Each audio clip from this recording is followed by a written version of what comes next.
légère. Il était 6 h du matin, hein, donc il était encore super tôt. Pendant 30-40 minutes, ils sont à la porte en train d'essayer de négocier. Donc elle ne veut pas ouvrir, ils prennent la décision d'appeler les pompiers.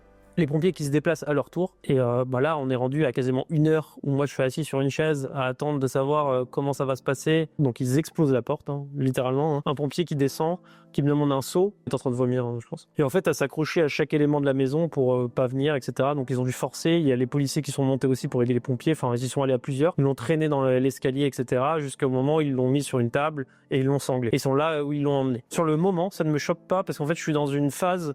J'absorbe une information plus que je la vis. Je me dis, il faut que je fasse face, mais j'ai pas l'autre choix. Il faut que ça avance. En fait, il faut que les choses bougent. J'ai été pris en otage sur quelque chose où j'ai rien fait. J'ai commencé à voguer dans la maison avec l'odeur, parce qu'il faut savoir que du coup, elle avait vomi sur le matelas à l'étage. Toute l'odeur nauséabonde au possible dans un lieu où en fait, on pourrait pas imaginer ça. Et en fait, le plus dur dans ce genre de cas, il y a une personne qui doit partir, et ça a été moi, parce que j'avais pas le choix de partir. Le plus dur, c'est de se dire que l'endroit où on se sent en sécurité, du jour au lendemain, il est détruit. Mon beau-frère et ma sœur qui sont venus, et je me souviens toujours le regard de mon beau-frère qui s'est retourné vers moi. Il a compris en fait que j'ai tout perdu.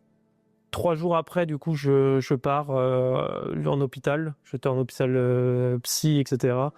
Je décide de sortir, parce que en fait, il faut affronter au bout d'un moment. Et c'est le début d'une phase d'injustice qui commence. Du coup, moi, je prends la décision de porter plainte pour le début de ce que j'appelle essayer d'avoir une reconnaissance, d'essayer de comprendre en fait que ce que j'ai vécu, c'est pas anodin. Donc, c'est 3 heures d'audition. On me pose des questions sur ma vie intime, sur ma vie personnelle. Suite à ma plainte, en fait, la police a enquêté, ils l'ont convoqué et auditionné, et ils ont décidé de faire une comparution pénale, c'est-à-dire qu'ils me retirent en gros globalement du scénario. Malgré tout ce qui s'est passé, en fait, c'est la justice qui va trancher en fonction des faits